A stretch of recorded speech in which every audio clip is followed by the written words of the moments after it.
भारत में योग वशिष्ठ एक ऐसा ग्रंथ है जिसमें जीवन के रहस्य, ब्रह्म ज्ञान और आत्मा की खोज को अत्यंत सरल लेकिन गूढ़ शैली में समझाया गया है। यह वही संवाद है जो ऋषि वशिष्ठ और अयोध्या के राजकुमार श्री राम के बीच हुआ था। जब रामचंद्र जी एक युवा थे, उन्होंने जीवन की असारता, संसार की क्षणभंगुरता और मृत्यु के सत्य को देखकर वैराग्य धारण कर लिया था। वे मौन रहने लगे, भोजन त्याग दिया और सोच में डूब गए। यह संसार किस लिए है? मैं कौन हूं? जीवन का लक्ष्य क्या है? उस समय महर्षि वशिष्ठ ने उन्हें ज्ञान का ऐसा अमृत पिलाया जो न केवल उनके जीवन का मोड़ बना, बल्कि आने वाले युगों तक मानवता के लिए मार्गदर्शन बना रहा। ऋषि वशिष्ठ राम से कहते हैं, हे राम, यह संसार एक सपना है। तुम जिसे सच मान रहे हो वह केवल चेतना की लहरों में उठती एक कल्पना है। यह संसार माया है, भ्रम है। राम कहते हैं, लेकिन गुरुदेव, यह संसार तो प्रत्यक्ष है। मैं इसे देख सकता हूं, अनुभव कर सकता हूं। वशिष्ठ मुस्कुराते हैं और कहते हैं, क्या तुम स्वप्न को भी नहीं देखते? वह भी प्रत्यक्ष लगता है, लेकिन जागते ही नष्ट हो जाता है। वैसे ही यह संसार भी एक दीर्घ स्वप्न है। आत्मा अजर है, अमर है, वही सत्य है। जब तुम जान लोगे कि तुम देह नहीं आत्मा हो, तब यह सारा मोह समाप्त हो जाएगा। महर्षि वशिष्ठ आत्मा की प्रकृति को समझाते हुए कहते हैं, हे राम, आत्मा का कोई जन्म नहीं होता, वह कभी नहीं मरती। यह शरीर तो एक वस्त्र है जिसे आत्मा पहनती और छोड़ती है। राम पूछते हैं, तो क्या मोक्ष केवल शरीर से मुक्त होना है? वशिष्ठ उत्तर देते हैं, मोक्ष का अर्थ है बंधन से मुक्ति। जब मन, अहंकार और इच्छाओं के जाल से आत्मा मुक्त होती है, तभी मोक्ष होता है। मोक्ष कहीं और नहीं है, वह यही है, इसी जीवन में। जब तुम जान लेते हो कि मैं कोई स्वतंत्र सत्ता नहीं, बल्कि ब्रह्म का ही अंश हूं।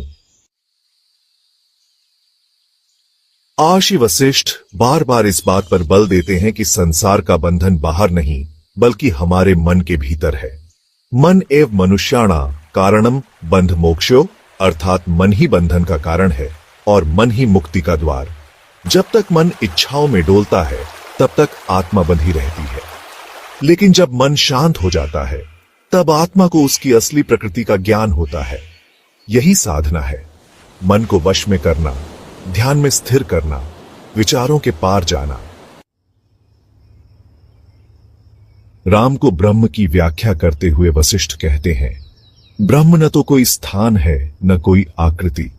वह शुद्ध चेतना है जो हर जगह व्याप्त है, हर कण में है, हर आत्मा में है। ब्रह्म और आत्मा में कोई भेद नहीं है। जब आत्मा को यह बोध होता है, तभी उसे सच्चा ज्ञान प्राप्त होता है। वशिष्ठ राम को सिखाते हैं कि जब व्यक्ति यह जान ले कि वह स्वयं ब्रह्म है, तो फिर वह किसी भय, क्रोध, लोभ या मोह से ग्रस्त नहीं होता। वह संसार में रहता है, लेकिन संसार उसे बांध नहीं पाता। राम एक राजकुमार थे, एक गृहस्थ जीवन जीने वाले। वशिष्ठ उन्हें संन्यास नहीं, बल्कि संतुलन का मार्ग सिखाते हैं। वे कहते हैं, हे राम, जीवन को त्यागो नहीं, उसे समझो। गृहस्थ होते हुए भी तुम योगी बन सकते हो। जब तुम कर्म करो, लेकिन फल की आकांक्षा न रखो। जब तुम भोगो, लेकिन आसक्ति न हो। जब तुम प्रेम करो, लेकिन मोह में न डूबो, तभी तुम ज्ञानी बनते हो। यही जीवन जीने की कला है, जिसे वशिष्ठ योग में गहराई से समझाया गया है। योग वशिष्ठ की विशेषता यह है कि वशिष्ठ केवल उपदेश नहीं देते, बल्कि कहानियों के माध्यम से ज्ञान देते हैं। उन्होंने अनेक दृष्टांत दिए, जैसे चूड़ाल और शिखिध्वज की कथा, लीला और पद्मा की कथा, लवण राजा की कथा।